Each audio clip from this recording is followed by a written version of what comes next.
भगवान जाम्बुजी ने जब अवतार लिया तब उनका एक संकल्प था कि मैं इस धरती का वायु के सिवाय कुछ भी ग्रहण नहीं करूंगा। और उनके शरीर से हर समय सुगंध निकलती रहती थी और उनकी पीठ कभी किसी ने नहीं देखी। उनका चेहरा वो सामने जो है वो ही उनका दर्शन अवसर होता था। इस प्रकार भगवान जाम्बुजी के जब जन्म घूंटी लेने की बात हुई तो वो बूढ़ी स्त्री आई और आकर के उसने जब जन्म घूंटी लेने का प्रयास किया तो जाम्बुजी का मुख उसको दिखाई नहीं दिया। कभी जन्म घूंटी माथे पर लगा दे, कभी जन्म घूंटी ठोड़ी पर लगा दे, कभी छाती पर लगा दे, अंत में वो हार गई। तो यह बात उनसे पूछी गई भी ऐसा कैसा हुआ। तो भगवान की एक ऐसी माया हुई कि जो अपने अहंकार से ये कहता है कि मैं इसको संस्कारित कर दूंगी तो वो संस्कारित नहीं कर पाती। अहंकार भगवान को किसी प्रकार से प्रिय नहीं है। अहंकारी आदमी को कभी भगवान की प्राप्ति नहीं हो सकती। भगवान ने कहा है विकी लो विचारी लो जे आदि परम तत्व ला दो। अगर परम तत्व की प्राप्ति करनी है तो अहंकार को छोड़ना होगा। भिखारी के समान अपनी अहंकार, भिखारियों को किसी प्रकार का मान सम्मान, किसी प्रकार का अहंकार नहीं होता। इसी प्रकार एक साधक को, एक भगत को इतना निर्भिमानी होना पड़ता है, पानी की तरह होना पड़ता है, तब आदि परम तत्व ला दो, तब भगवान की प्राप्ति, उसके परम तत्व की प्राप्ति हमें होती है। इस प्रकार जन्म घूंटी के प्रसंग से हमें पता चलता है। दूसरा प्रसंग, भगवान जाम्बुजी 2-3 महीने के थे तब उन्होंने सोचा भी माता पिता ने घर पे जन्म तो ले लिया है, कुछ बाल लीलाएं की जाए। तो एक दिन छोटा सा पीढ़ा होता है, उसके ऊपर जाम्बुजी को सुला करके और माता हंसा बाहर दूसरे गायों को चारा डालने दूसरा काम करने लगी। तो अंदर आके देखती है पीढ़े पर तू बालक को सुला करके गई थी, पीढ़े पर बालक है नहीं। बड़ी घबरा गई, बाहर जाकर के लौट की और कहा बालक नहीं है, पता नहीं कोई जानवर उसको उठा के ले गया है। लौट की बात दौड़े अंदर आए तो पीठे पर बालक उसी प्रकार सो रहा था। तब उन्होंने कहा तुमको बिल्कुल अंधी हो गई है, बूढ़ी हो गई है, तेरी मारी गई है, बालक तो यहीं पर है, तू मेरा बालक नहीं है। और हंसा माता कह रही है कि बालक नहीं था, मैंने अपने आंखों से देखा, पीड़ा खाली था। इस प्रकार भगवान जाम्बुजी बाल लीलाएं करके अपने माँ बाप इस प्रकार चमत्कृत कर रहे हैं। दूसरा, बुआ तांतु, उनकी एक बुआ थी, एक चाचा थे फूलो जी और एक बुआ थी तांतु, जो नन्हेऊ गांव है जामबड़ाव के पास में, वहां पर महिपाल जी इसरवाल उनके फूफा जी ने जाम्बुजी के वहां पर तांतु की शादी की हुई थी। आज भी जमड़ाव के पास में नन्हेऊ गांव है, उसमें हालांकि विश्नोइयों की आबादी नहीं है, परंतु बुआ तांतु का घर आज भी वहां पर है और उनकी जो प्रयोग की वस्तुएं थी प्राणी वो आज भी वहां पर है। अब समाज उनको संभालने का काम कर रहा है। कभी जमड़ाव जाना हो तो बुआ तांतु के गांव में भी आपकी यात्रा हो सकती है। तो भगवान जाम्बुजी का जन्म हुआ और जब जन्म होता है भतीजे का तो बुआ उसके लिए कपड़े लेकर के आती है। और इस प्रकार ऐसी अवस्था में जाम्बुजी का जन्म हुआ तो बुआ का विशेष चाव था। बुआ ने बढ़िया कपड़े बनवाए और लेकर के वो पिंपासन आती है तो वहाँ पर आके सबसे पहले बच्चे को उठा करके अपनी गोदी में लेना चाहती है, परंतु बहुत प्रयास किया। जाम्बुजी इतने भारी हो गए कि बुआ तांतु से उठाए नहीं जा सके। तब दूसरी स्त्रियों ने भी कोशिश की, माँ ने हंसा ने भी कोशिश की, परंतु भगवान भारी हो गए। तब घर की एक दासी आई और आकर के आराम से भगवान को उठा करके गोद में ले लिया। तब भगवान ने यह संकेत किया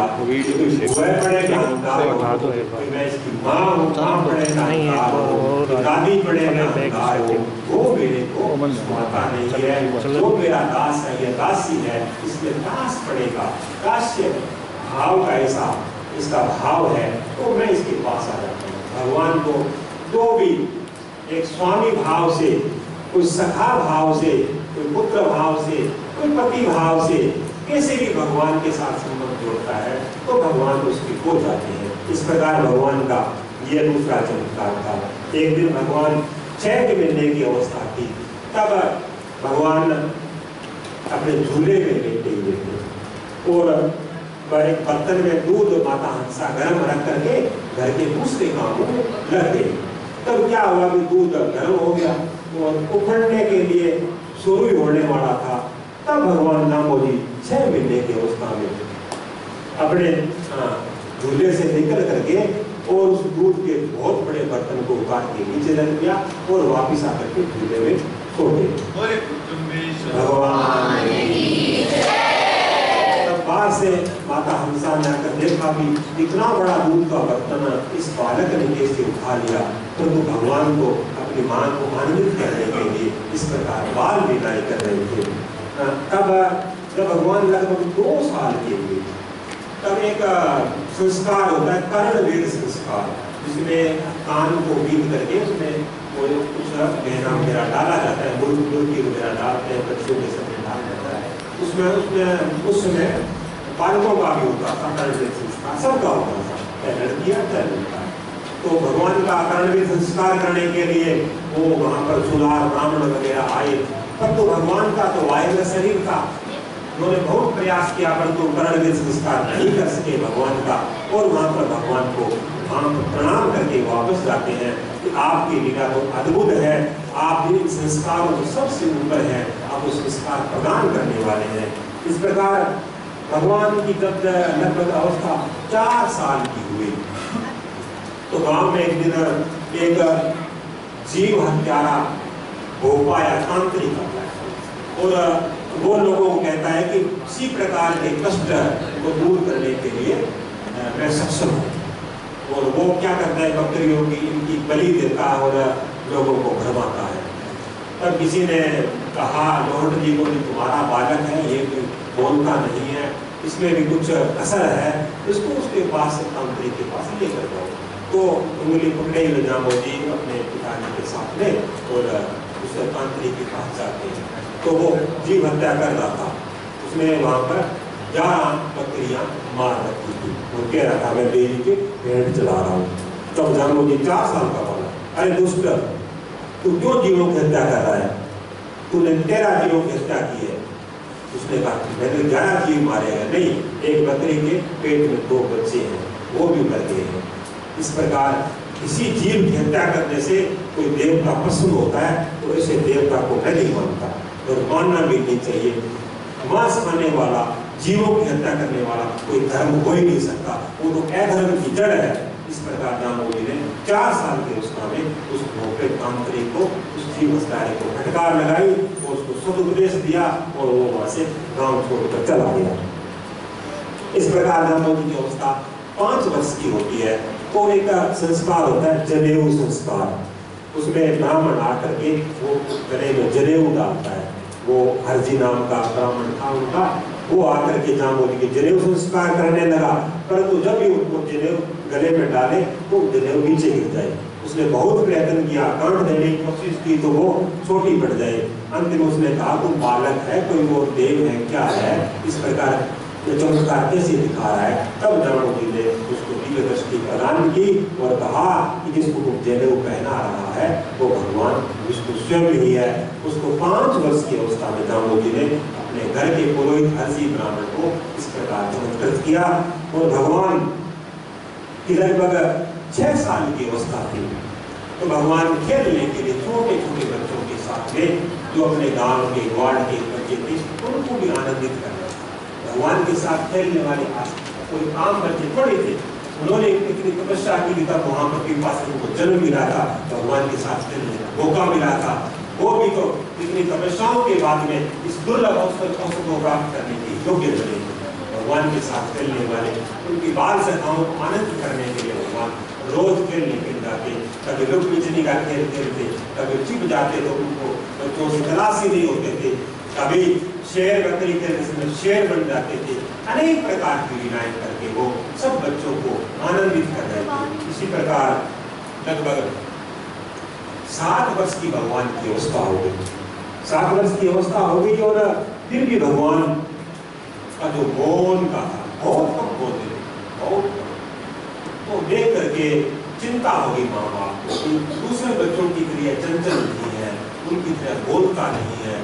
गांव का ठाकुर हूँ, अधेड़ अवस्था में प्राप्त हुआ है, तो मेरा कैसा उत्तराधिकार है संभालने का।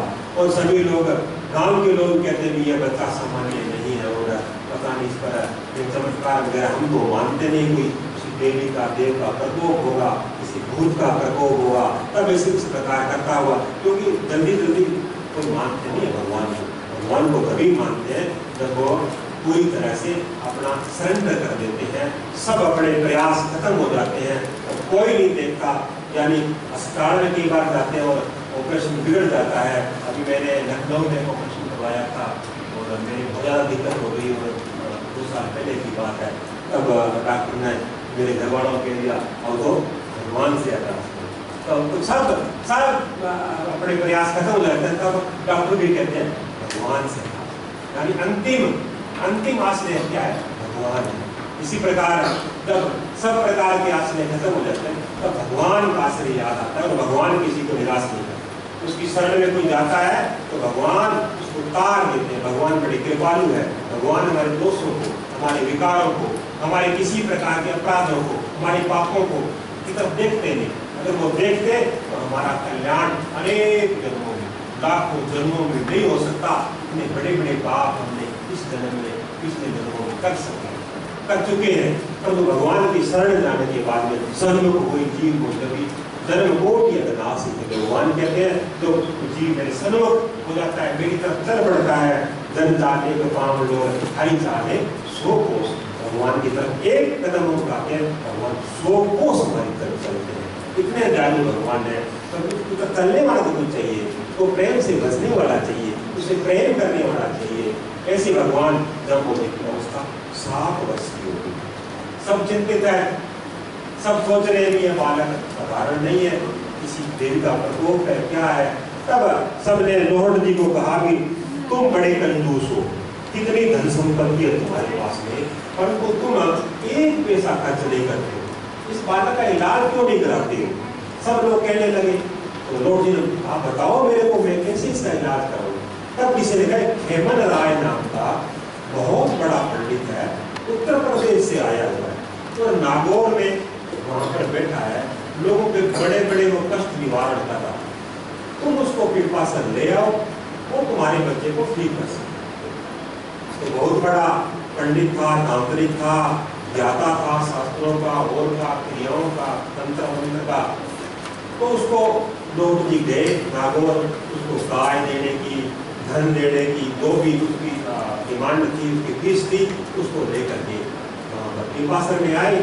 वहाँ पर आकर के उसने 108 दीपक रखे, 64 छिद्र वाले, और उसके अंदर सब में तेल भरा, बाती भरी और जाम्बो जी को सामने बिठा लिया और अपने तंत्र मंत्र से उड़द, तंत्र मंत्र में ज्यादा उड़द का प्रयोग होता है, वो उड़द डाल करके तंत्र मंत्र से उन दीपकों को जलाने की कोशिश करने लगा और तंत्र मंत्र करने वाले उसको जला भी देते।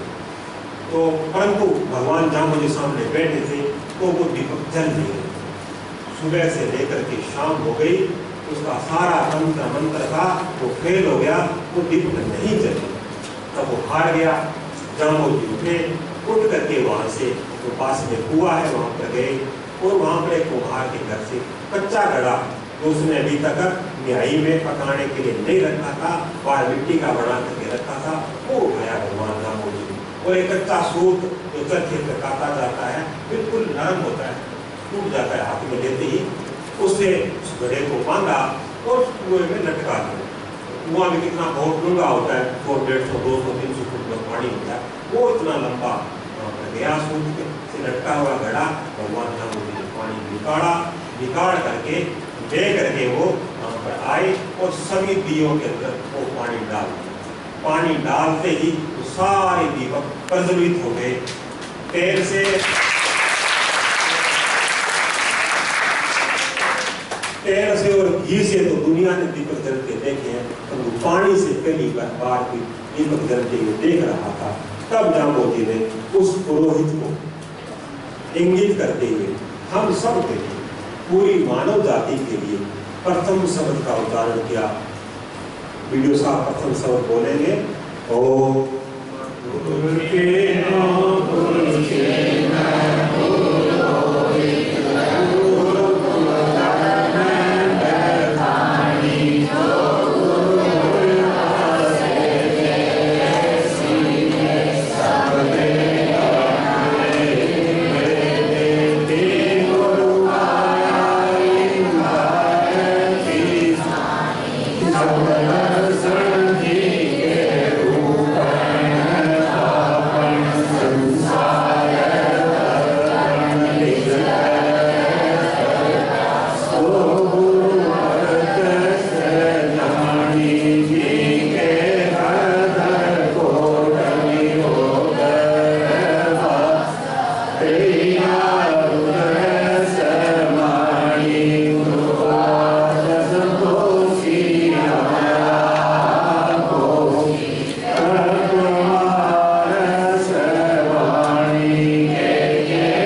बिना यह चमत्कार नहीं हो सकता। यानी खुद भगवान को बोलना नहीं बने, इसलिए बोलना, खुद भगवान के बिना यह चमत्कार नहीं हो सकता। काचे करवे रहे न पानी, कच्चे घड़े में पानी नहीं रह सकता।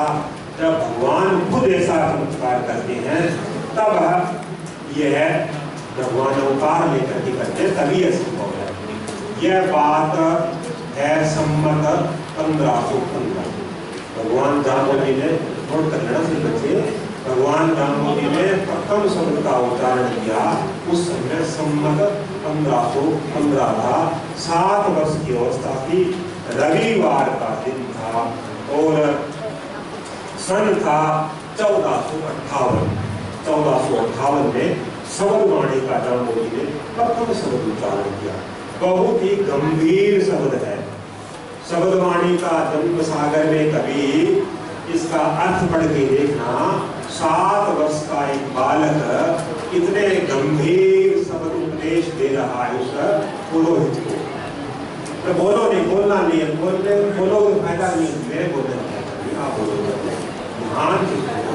जो भी कोई वक्ता बोलता है उसकी बात को ध्यान से, अगर आप बोलते हो तो वक्ता का अपमान होता है बोलने वाले का, और उसका उत्साह खत्म हो जाता है। इसलिए ध्यान से उसकी बात सुननी चाहिए। ध्यान से सुनोगे तो तुम्हारे वो बात करने पड़ेगी। इसी प्रकार जाम्बोजी की यहाँ पर बाल लीला है वो समापन भगवान। इसके बाद में भगवान जाम्बोजी की गोचार लीला शुरू होती है। भगवान जाम्बोजी ने कितने साल गाय चराई? 27 साल तक जाम्बोजी ने गाय चराई। 7 साल की अवस्था के बाद में भगवान जाम्बोजी का गोचार काल शुरू होता है और प्रथम बार भगवान गाय लेकर 7 वर्ष की छोटा सा बालक, पगे उगाड़े, पग में कोई ड्यूटी नहीं है और कांटों भरा रास्ता है, छोटी सी लाठी लेकर के गायों को लेकर के सम्रासन की तरफ प्रस्थान करते। सम्रासन तक पूरा जंगल था, वहां पर प्रस्थान करते हैं और भगवान प्रथम बार उस दिन सम्रासन के दर्शन करते हैं या सम्रासन भगवान का दर्शन करते हैं। सम्रासन कोई आम घोड़ा नहीं है, कोई मिट्टी का बड़ा ढेर नहीं है। सम्रासन आदिकाल से तीर्थ है। बड़े बड़े ऋषि मुनियों ने वहां पर चारों युगों में तपस्या की। अभी एक प्रोफेसर डॉक्टर सक्सेना जी थे, बिश्नोई नहीं थे, उत्तराखंड में प्रोफेसर थे। प्रोफेसर की रिटायर के बाद में वो संतों के साथ रहने लगे, हिमालय पर जाकर तपस्या करने लगे। उनकी वीडियो आती है, उनके तरफ देखना कभी। बड़ी बड़ी गुफाओं में जहाँ पर बर्फ ढकी हुई है और कोई प्रबंध नहीं है, वहां पर तपस्या करते रहे। भारत के सभी तीर्थों में घूमते रहे। घूमते घूमते प्रोफेसर सक्सेना जी आगे मुकाम और सम्रासन पर जाकर के एक दिन हो गए। वीडियो उन्होंने डाला है कि मैंने पूरे भारत में भ्रमण किया, हिमालय में तपस्या की, परंतु सम्रासन पर आकर बैठने के बाद में मुझे एकदम से झटका लगा और मुझे महसूस हुआ कि इतनी भारी पवित्र, इतनी भारी ऊर्जा को सर्जित करने वाली धरती पूरे भारत में नहीं है। और वहां पर बैठ के उनका एकदम से ध्यान लग गया और उन्होंने कहा मैं बताऊंगा नहीं, मेरे को यहाँ पर अनुभूतियां हुई है। एक नॉन बिश्नोई के घर में जन्म नहीं है, बहुत बड़ा प्रोफेसर है, बहुत बड़ा ज्ञानी है, बहुत बड़ा भगत है। वो कह रहा है पूरे भारत में भ्रमण करने के बाद में सम्रासन पर आकर के मेरा ध्यान लग गया। यानी यह भूमि अलौकिक है। सम्रासन सोने की नगरी, कण कण हीरा मोती है। कण कण हीरा मोती नहीं है, कण कण मुक्ति है उसमें। उस भूमि पर उसमें लोट पोट होने से, उस भूमि की रेत के कणों के साथ अपने को मिला देने से वहां पर मुक्ति का बाजार लगा है। मुक्ति वहां पर बंट रही है, फ्री में मिल रही है मुक्ति। ऐसा धाम सम्रासन धाम है। जाम्बोजी गोचारण काल में प्रथम बार समाराधन पर गायों को लेकर के आते हैं और वहां पर गायें चराते हुए बच्चों के साथ खेलते हैं। ज्यादातर उनका समय समाराधन पर और समाराधन से थोड़ा आगे खिचियासर से होकर एक नीमड़ी के साथ चलिए इसमें देखिए तो वहां पर भी जाम्बोजी का अधिकांश समय बीतता था। सारा दिन वहीं पर वो बाल बालों के साथ रहते थे। और पहले क्या होता था कि सुबह सुबह बच्चे गायों को लेकर के गायों का दूध लिया, माताएं गायों को खोल देती थी, बच्चों को थोड़ा कलेवा करवा करके रवाना कर देते थे। स्कूल विद्यालय तो थे नहीं। और बाद में दोपहर का भोजन जिसको क्या बोलते हैं भाता, वो लेकर के उनके पिता उनकी माताएं बच्चों के पास जंगल में आते थे भाता लेकर के। इसी प्रकार एक दिन लॉर्ड जी और दूसरे लोग भाता लेकर के आए और वहां पर बैठ करके सभी बच्चों के लिए भोजन का प्रबंध करने लगे। उनके पास में पानी था नहीं तो उन्होंने कहा भी जाम्बोजी से कहा कि तुम तो भोजन तो करते नहीं, तुम ऐसा करो पानी लेके आओ। तो पास में एक छोटा सा खड्डे में पानी भरा हुआ था। जाम्बोजी वहां पर गए और वापिस खाली बर्तन लेकर के आए। तो उन्होंने कहा खाली बर्तन लेकर के क्यों आए? तब जाम्बोजी ने कहा पानी था वो गंदा था, अच्छा नहीं था, साफ नहीं था, मैं भर के नहीं पाया। तब लॉर्ड जी ने कहा कि इतना बड़ा चमत्कारी बनता है और अपने को भगवान कहता है और तो बादल बरसा है वहां पर पानी, हम कहाँ से पानी पिए? या मारवाड़ की जमीन पानी मिलता नहीं है। तब जाम्बोजी ने कहा हाँ पानी बरसा देता हूँ। तब भगवान बिना बादल ही वहां पर बरसात करवा दी और उनका घड़ा वगैरह सब उतर गया। तो वार्तिक कहते हैं बिन बादल प्रभु बुलावे। इस प्रकार भगवान जाम्बोजी कितने चमत्कार देकर के अपने को साबित करने का प्रयास कर रहे हैं कि मैं भगवान हूँ, मानने के लिए फिर भी तैयार नहीं है, साबित करना पड़ता है। एक समझ में कहते हैं नहीं, पहले अपराध आप बदलियो दूसरे काम, पहले तो साबित करना पड़ता है। इस संसार में एक परीक्षाएं हैं, आपकी कब कब परीक्षाएं होती है। माँ बाप के सामने अच्छे पुत्र को अच्छी पुत्री को साबित करना पड़ता है, संसार में साबित करना पड़ता है, स्कूल में साबित करना पड़ता है, तब दूसरी कक्षा में आपको प्रवेश मिलता है। परीक्षा आपको साबित करती है। बड़ी से बड़ी प्रतियोगी परीक्षा में आप बैठते हो, वहां पर आपको साबित करना पड़ता है, योग्यता को टैलेंट को साबित करना पड़ता है। तो भगवान को भी अपनी भगवत्ता सिद्ध करने के लिए बार बार चमत्कार दिखा करके साबित करना पड़ा है कि भगवान फिर भी लोग मानने के लिए तैयार नहीं थे। तब एक दिन भगवान जाम्बोजी सुबह सुबह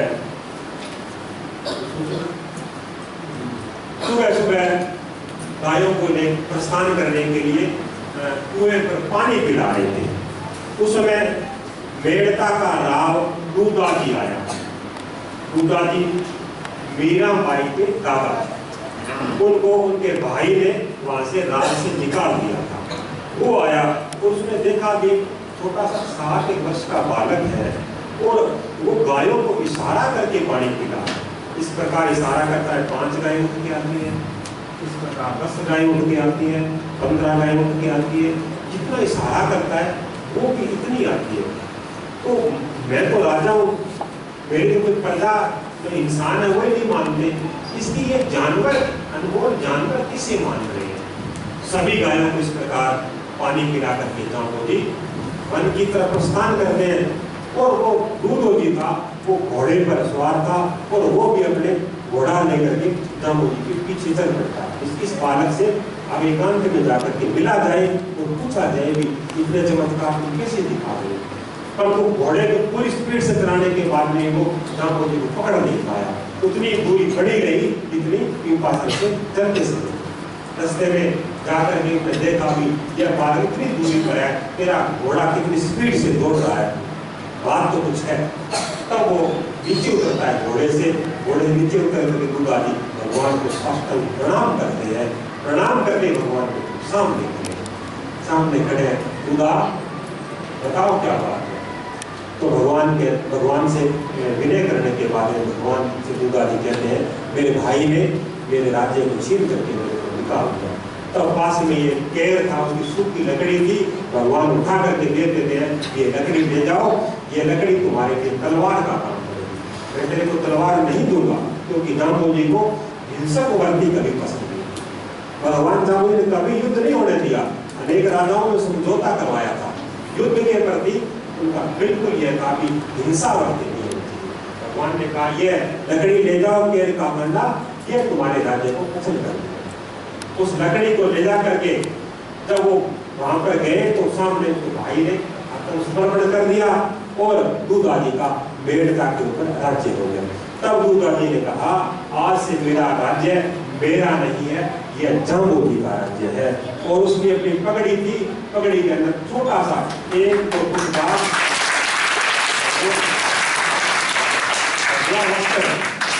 भगवान को बड़ा अपनी पगड़ी में रखा और कहा यह प्रतीक है, आज से यह राज्य मैं नहीं कर रहा हूँ, जाम्बोजी कर रहे। एक 7 वर्ष के बालक उस समय एक राजा को राज प्रदान कर रहे थे। भगवान जाम्बोजी भगवतीय लीला के बिना यह संभव नहीं था। और दूधाजी के बाद में भी जितने उनके पुत्र पौत्र हुए उन सब ने भगवान जाम्बोजी की इसी प्रकार आराधना की और उनका अखंड राज चलता रहा। यह घटना है संवत 1526 की 1519 की। तब जाम्बोजी की आयु 11 वर्ष थी। 1519 की घटना है। उसके बाद में जाम्बोजी ने उदरण को एक सबक सुनाया। उदरण को जाम्बोजी ने 4 सबक सुनाए। वो जाम्बोजी के पास आता है, सम्राट के पास में बहुत सारी गायों को एक दिन डाकू लोग ले जा रहे थे। गायें बुरी तरह से गिरला रही थी और वो लाठियों से पीटते हुए ले जा रहे थे। तब बच्चे जाम्बोजी के पास बैठे थे छोटे, भगवान ये देखो किस प्रकार गायों पर अत्याचार कर रहे हैं, कौन है लोग। तो जाम्बोजी ने कहा ये डाकू है और गायों को ये डाका मार कर ले जा रहे हैं। ये राज की गाय है, पीछे से अभी कोई राज का आदमी आएगा तो उसके साथ युद्ध होगा, वो इनको मारेगा, वो इनको मारेंगे। इससे अच्छा है तुम ऐसा करो, अपनी अपनी लाठियों के ऊपर सवार हो जाओ और जोर जोर से आवाज करो। अब उनको लगेगा कि देखो बहुत बड़ी फौज आ रही है और सब वो भाग जाएंगे डर करके। और तब ऐसा चमत्कार हुआ, उन डाकुओं को लगा कि बहुत बड़ी फौज आ रही है और इस प्रकार वो भागे और युद्ध से बच गए और गायें राज को वापस मिल गई। तब उधर जो राज का आदमी था वो वहां पर आकर के उधर कहा भी दाऊद ने कि देखो तो दाऊद ने कि ये कैसे चमत्कार हुआ। जाम्बोजी से 4 शब्दों में 4 प्रश्न किए और 4 भगवान 4 शब्द सुना करके उसकी शंकाओं का समाधान किया। जब यह धीरे धीरे पता राव जोधा को लगा, जोधा जी उस समय राजा थे जोधपुर के, उन्हें पता लगा कि ऐसा कोई चमत्कारी बालक है। तो जोधा वहां पर जाम्बोजी के पास में वहां पर आए सम्राट पर संवत सा 1526। तब जाम्बोजी की अवस्था थी 18 साल।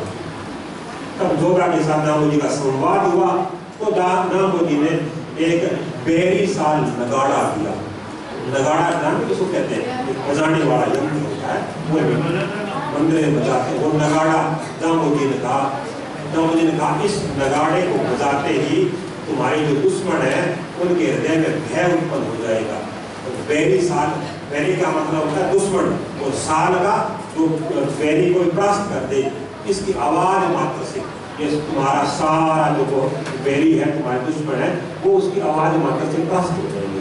तब वो बैरी साल नगाड़ा जोधा जी को भगवान जाम्बोजी ने संवत 1526 में दिया। और जब बीकानेर राज्य की स्थापना की किसने की? राव बीका। तब राव बीका जोधपुर से आए, राव जोधा के घर के। तो राव बीका ने कहा पिताजी मैं अन्यंतर राज्य बसा लूंगा। तब यहाँ पर राज्य नहीं था, बीकानेर नगर नहीं था, बिल्कुल सुनसान था। फिर यहाँ पर जाकर राज्य बसा लूंगा, परंतु एक मेरी शर्त माननी पड़ेगी। तब राव जोधा ने कहा बताओ तुम्हारी क्या शर्त है? तो राव बीका ने कहा जाम्बोजी ने तो बेरी साल नगाड़ा दिया है वो मेरे को दे दो। तो जोधा ने कहा बिल्कुल तुम अपने भाइयों के साथ युद्ध मत करना, मैं जाम्बोजी का दिया और बेरी साल नगाड़ा तेरे को दे दूंगा। परंतु उसी समय उस वर्ष के बाद में राव जोधा का निधन हो गया और नगाड़ा वो जोधपुर के भाइयों ने राव बीका को नहीं दिया। तब राव बीका बड़ी भारी फौज लेकर के बीकानेर से कहाँ गए? जोधपुर नगाड़ा लेने के लिए जाम्बोजी का। तब इतनी बड़ी भारी फौज को देख करके उसके भाइयों ने सरेंडर कर दिया और वो नगाड़ा ला करके राव बीका को दे दिया। राव बीका ने ला करके अपने जूनागढ़ में उसको रखा, आज भी रखा हुआ है। कभी जाओ तो जामो जी के दिए हुए नगाड़े को जूनागढ़ में दर्शन कर लेना। यहाँ पर आज भी साल में 2 बार उस नगाड़े का राज परिवार पूजन करता है, राज्य की वस्तु के रूप में पूजन करता है। और अभी हमारे पंडित जी बाबूलाल जी जो जूनागढ़ के मैनेजर है कैप्टन साहब, उनसे मिलकर आए हैं। उन्होंने कहा है कि हम जूनागढ़ में एक जामो जी का जागरण लगाएंगे, किले में जागरण लगाएंगे। और उन्होंने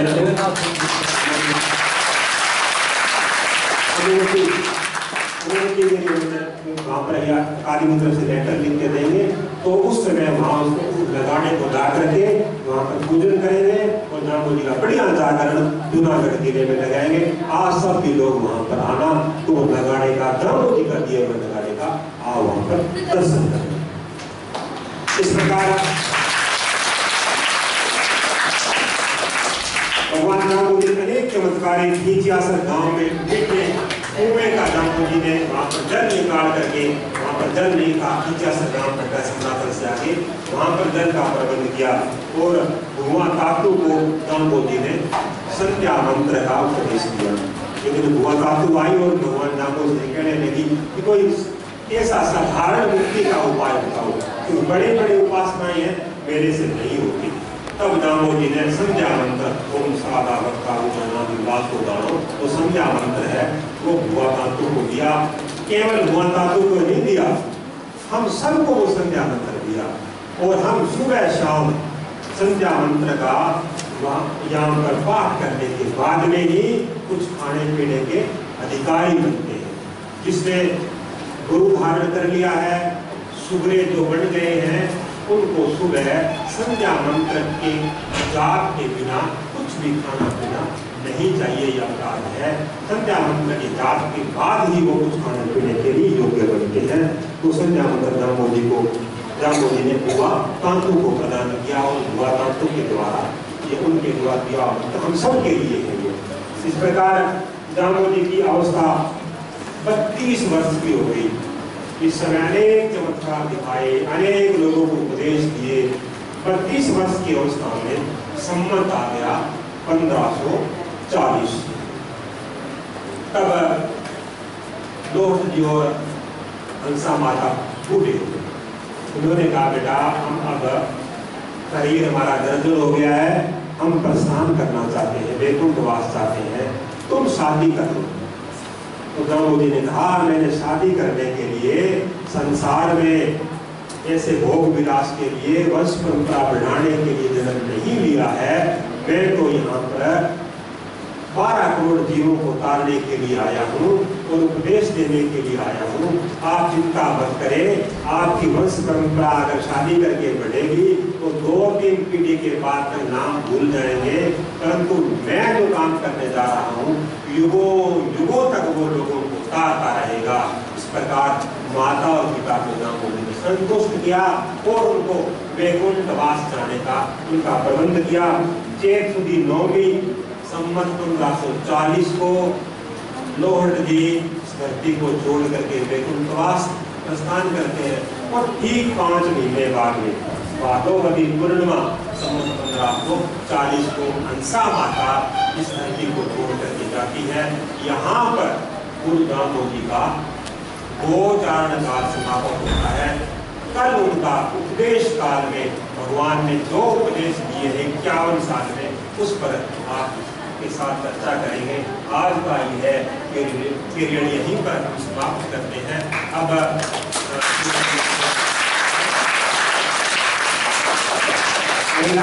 आगे जो कार्रवाई उसकी घोषणा करेंगे। बहुत जी, आपने कम समय में गोचारण काल, बाल्यकाल के बारे में और ऋषि उपदेश काल की कुछ बातें बताई। अब आपको केवल 5-7 मिनट का विश्राम मिलेगा, ठीक है ना? उसके अंदर वापसी यथास्थान आ जाएंगे, ठीक है ना। सबसे पहले बालिका, हाँ 10 मिनट, हाँ बच्चे बैठोगे, लड़के बैठेंगे, फिर बालिकाएं जाएगी, खड़ी हो जाओ, बालिकाएं बैग अंडर जैम। हाँ 10 मिनट में जाएगा, ठीक है ना। बालिका बोले टॉयलेट तो यही है, लेकिन बात घूमते पानी की आ सकती है। बालिका